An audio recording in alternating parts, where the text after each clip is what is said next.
महाविकास आघाडीचे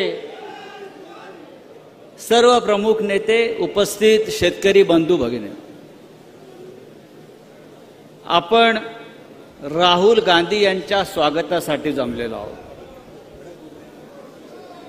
राहुल गांधी हे आपल्या सगळ्यांचे नेते आहेत. संपूर्ण देशामध्ये भारत जोडो न्याय यात्रा घेऊन ते महाराष्ट्रामध्ये पोहोचलेले आहेत. मी स्वतः त्यांच्याबरोबर काश्मीरमध्ये चाललो भारत जोडो यात्रेत, आणि खरंच मला असं वाटलं की हा नेता देश जोडण्यासाठी, माणसांची मनं जोडण्यासाठी या देशामध्ये चालतो आहे. मला आठवत आहे, इंदिरा गांधी होत्या आपल्या, आणि इंदिरा गांधी जेव्हा देशामध्ये राजकारण करत होत्या तेव्हा एक घोषणा आम्ही सगळेच देत होतो, इंदिरा गांधी आई है नई रोशनी लाई है. आज तीच नवी रोशनी घेऊन, नवा प्रकाश घेऊन या देशात आणि महाराष्ट्रामध्ये राहुल गांधी आलेले आहेत. आपण त्यांचं स्वागत केलं पाहिजे.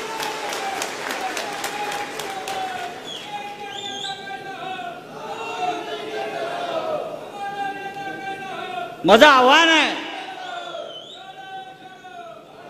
राहुल गांधी हजारो किलोमीटर या देशामध्ये चालतायत, लोकांना भेटतायत, लोकांशी चर्चा करतायत, आणि राहुल गांधी शेतकऱ्यांच्या मन की बात ऐकतायत. स्वतःच्या मन की बात फार कमी बोलतायत. काही लोक फक्त आपल्याच मन की बात सांगतायत, माझंच ऐका, दुसरं कोणाचं ऐकायचं नाही. राहुल गांधींचं मी पाहतोय,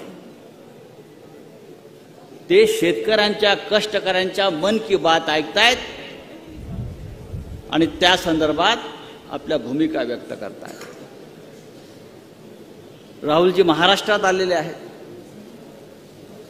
राहुल गांधी आता 2 दिवसात मुंबईला पोहोचतील, महाराष्ट्राच्या राजधानीत पोहोचतील. तिथेही त्यांचं भव्य स्वागत केलं जाईल. पण या देशामध्ये मोदींसाठी, अमित शहासाठी ज्या प्रकारे भाड्याने लोक आणावी लागतात, तशी या भारत जोडो यात्रेमध्ये, भारत जोडो न्याय यात्रेमध्ये चालण्यासाठी, सभेसाठी भाड्याने लोक आणलेली नाहीत. लोक स्वतःहून येत आहेत, लोक स्वतःहून चालतायत, लोक स्वतःहून आपले विचार मांडतायत, आणि हीच आपल्या देशामध्ये परिवर्तनाची नांदी आहे. आपण चांदवडला आहोत. चांदवड ही कांदा नगरी आहे, कांदा नगरी. पण या कांद्यानं शेतकऱ्याला आज पूर्ण रडवलेलं आहे.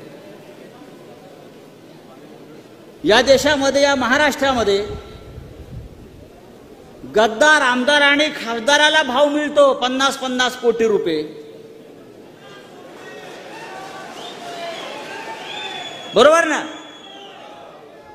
आमदार खासदाराला, गद्दाराला 50-50 कोटी रुपये भाव दिला जातो, पण शेतकऱ्याच्या कांद्याला भाव मिळत नाही, शेतकऱ्याच्या मालाला भाव मिळत नाही. आणि देशाचे पंतप्रधान हे स्वतःला विश्वगुरू समजतात, जगामध्ये मोठ्या मोठ्या गोष्टी करतात, आणि या देशातला शेतकरी मात्र रडतो आहे. ही अत्यंत गंभीर गोष्ट आहे. बेरोजगारीच्या गोष्टी करतात हटवण्याच्या. 2 कोटी लोकांना रोजगार ही मोदीची गॅरंटी. पण कांदा निर्यात बंदीमुळे कांद्याशी संबंधित 25 लाख लोक या महाराष्ट्रामध्ये बेरोजगार झालेले आहेत. कांदा उद्योगाचं 20,000 कोटी रुपये नुकसान झालंय. नाशिक, धुळे, सोलापूर, नगरला याचा मोठा फटका बसलाय. फक्त कांदा नाही तर कांद्यावर अवलंबून असलेला ट्रान्सपोर्ट व्यवसाय शेतकरी, व्यापारी, निर्यातदार, मजूर, ट्रान्सपोर्टर भिकायला लागलेला आहे.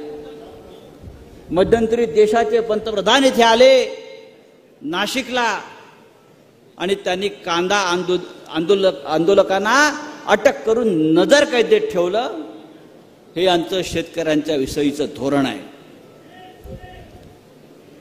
असे पंतप्रधान या देशामध्ये कधी काळी जय जवान जय किसान हा नारा आपण घुमवला होता, हा नारा आपण दिला होता.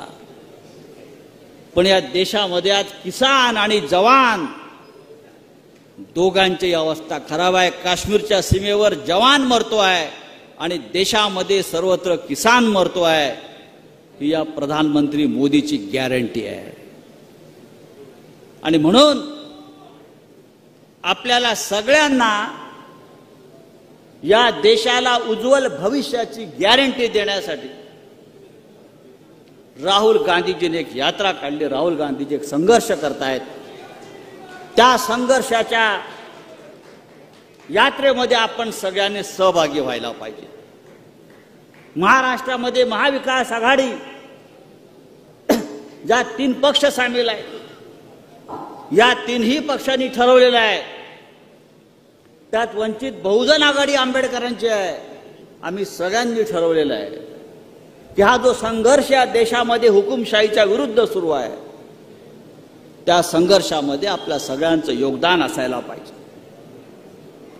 हा आपला कांदा शेतकऱ्याला भाव मिळत नाही, पण काही भारतीय जनता पक्षाच्या नेत्यांनी कंपन्या स्थापन केल्या. त्या कंपन्यांचं मूळ गुजरातमध्ये आहे. आमचा कांदा खरेदी करायचा आणि गुजरातच्या माध्यमातून चढ्या किमतीनं विकायचा, अशा प्रकारचा गुजरात पॅटर्न या कांद्याच्या बाबतीमध्ये सुरू आहे. आणि या महाराष्ट्रातल्या शेतकऱ्याला भिकेला लावलेला आहे. हे कोण व्यापारी आहेत कांद्याचे, ज्या इकडल्या शेतकऱ्यांना छळतायत, नाडतायत? हे अमित शहानी सांगायला पाहिजे. या कंपन्या कोणाच्या आहेत की आमच्या शेतकऱ्याकडून कांदा घेऊन स्वस्तात तिथे बाहेर दिला जातो आहे. या देशामध्ये सध्या एकच गॅरंटी आहे नरेंद्र मोदीची, ती म्हणजे फक्त आम्हीच खाऊ, शेतकऱ्याला खाऊ देणार नाही, शेतकऱ्याचा चुली पेटू देणार नाही, शेतकऱ्यांच्या मुलाबाळांना रोजगार मिळू देणार नाही. आणि हे चित्र आपल्याला बदलायचं असेल तर आपण सगळ्यांनी एकत्रितपणे या ऐक्याची वज्रमूठ आपल्याला दाखवावी लागेल. आणि उद्याच्या लोकसभा निवडणुकीमध्ये या देशाची सूत्र ही इंडिया आघाडीकडे द्यावी लागते. आणि मला खात्री आहे राहुल गांधी यांच्या भारत जोडो यात्रेला ज्या प्रकारचा प्रतिसाद संपूर्ण महाराष्ट्रात देशात मिळतोय, हे परिवर्तन झाल्याशिवाय राहणार नाही. भारत जोडो यात्रेने एक गॅरंटी नक्की दिलेली आहे. राहुलजींच्या भारत जोडो यात्रेनं एक गॅरंटी नक्की दिलेली आहे, ती म्हणजे नरेंद्र मोदी वापस प्रधानमंत्री बनने नहीं जा रहे हैं. मोदी तो गयो, अमित शाह भी गया, सब चोर और लफंगे गए. ये गारंटी है भारत जोड़ो यात्रा, भारत जोड़ो न्याय यात्रा दे रहे. मैं फिर एक बार इस छत्रपति शिवाजी महाराज की भूमि पर राहुल गांधी जी का स्वागत करता हूं और मैं उनको कहूंगा आपके पूरे संघर्ष यात्रा में महाराष्ट्र आपके साथ रहेगी, महाविकास आघाड़ी आपके साथ रहेगी. जय हिंद, जय महाराष्ट्र.